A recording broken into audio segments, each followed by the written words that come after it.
everybody, welcome to this week's Trimcraft Tuesday video. This week I am scrapbooking with a first edition Forever Free, kind of an older collection this one, but it's such a beautiful pad and I kind of miss it. So yes, I'm using it to scrapbook this photo of two friends and I at a friendship stop. It's one of those things they have in kids' playgrounds now that it's just like, it's called friendship stop, wait here for a playground friend, like to encourage kids not to leave each other out and play with each other and stuff. I think it's very cute, but anyways, I clocked it and I thought it would be a great opportunity for a selfie with friends, so that's what we did.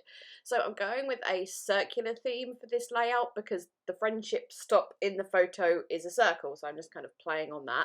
I've cut 3 circles here from the 8x8 pad using my X-Cut circle cutter, and I'm just sort of layering those up. The largest is just under 8 inches. If you look very closely, the top of the circle actually a little bit flat where I slightly miscut it, but when everything's put together at the end of the layout you really can't notice it at all. So yes, I'm just putting those on like that with adhesive just in the center because I'm going to go and stitch around all the circles. But just before that, I'm taking a very fine gel pen. This is the Uniball Signo RT 0.38. It's my favorite thin gel pen at the moment, and just doing a rough doodly circle around and doing sort of 3 lines there, and then I went off and did my stitching at my machine and just showing you there. So there's just like wide stitching around every single circle.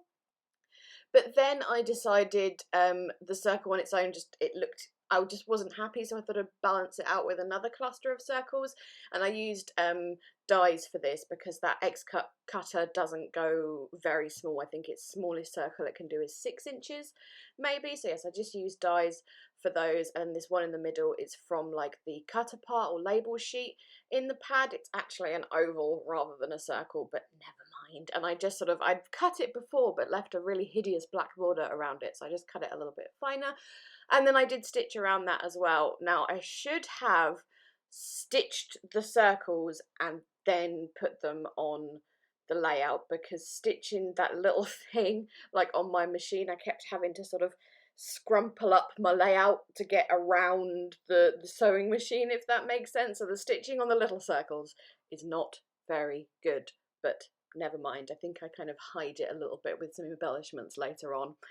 Anyways, here I am backing my photo. I just chose a random paper, a white coloured one, and then I backed with vellum.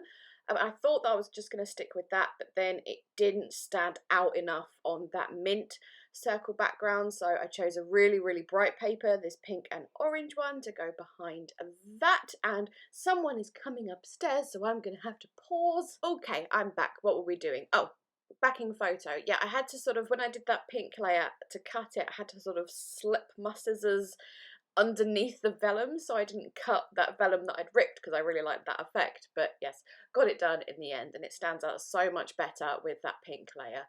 So I needed to add just a few embellishments, not loads, just a couple of bits and pieces. So I'm taking that floral paper and just fussy cutting a few flowers to add here and there. It can be quite tricky to fussy cut from that paper. I think it's just the fact that you just have to accept that in order to fussy cut one flower, you kind of have to cut through the 3 or 4 flowers around it. So yeah, it's a bit of a tricky paper, but it is doable. So I haven't cut loads. I think maybe like 8 in total, maybe not even that, and I'm just popping those around the photo with some glue dots. Just as I said, it just needed a little something of embellishments, a couple of little bits and pieces here and there, otherwise it would just, the whole layout would be a bit blocky, I suppose is the word I'm looking for there. I think I did have to go back and cut a few more pieces, but nothing particularly, drastic or whatever. And I think just adding one little flower on its own, just on top of the photo, just to balance out the little clusters. And then here I'm going to add my title. I'm just going to use what it says in the picture, which is Friendship Stop. These black alphas I am using, I actually think they are from the Crepe Paper Snow and Cocoa range from Christmas last year. So they are Christmas stickers, but they're blacks. They don't obviously you can use them for anything, and I kind of like the playful font of these. I think that relates quite well to the friendship stop primary school playground thing I've got going on, so I'm just going to put that around the circle. I did consider putting the stop on the other side of the circle, but I think I tried that out and then really didn't like the way that looked. And then I'm grabbing my gel pen again and just going around the smaller circles, just because it looked really unbalanced without that doodly circles around that one. And then I needed to add, again, something else, something was missing. So I went to my old faithful Tim Holtz stickers. These are the, I can't remember the exact name of them. They're the snarky stickers, but they're the large ones. And it says something about friendship needs to be built on a solid foundation of sarcasm and shenanigans, or I may not have got that exactly right, but something along those lines. It is appropriate for these particular friendships, so I backed that with some floral paper to help it stand out, and then I decided I would just punch a couple of 1-inch circles just to sort of, you know, balance out the circles. I've got 2, so I added 3 little ones, and I just thought, and I also used those circles, especially the 2 mint ones, to kind of cover up where I'd made some oopsies, so handy little thing to do there.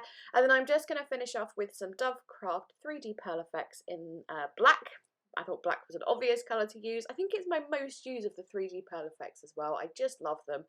I'm going to add quite a few all around the circles, and then here I'm just going to obviously lift the layer up, tap them from behind, which flattens them out. I was watching a video lately and someone was complaining about these and how they dry with a peak, and I was like yelling at the screen like, you've got to tap them from behind to flatten them out. So yeah, just in case you didn't know, you got to tap them from behind.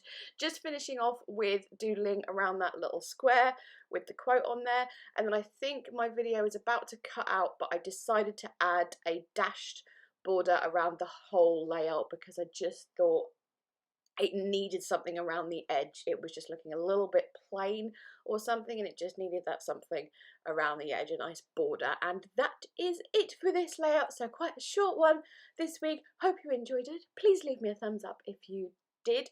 Links will be down in the description box. It should be still fairly easy to get hold of this paper pad in the range and on Amazon and stuff. I will find links. Anyways, yes, already said about thumbs up. Please chat to me down in the comments as well, and I am gonna shut up and go. Thanks again. Bye bye.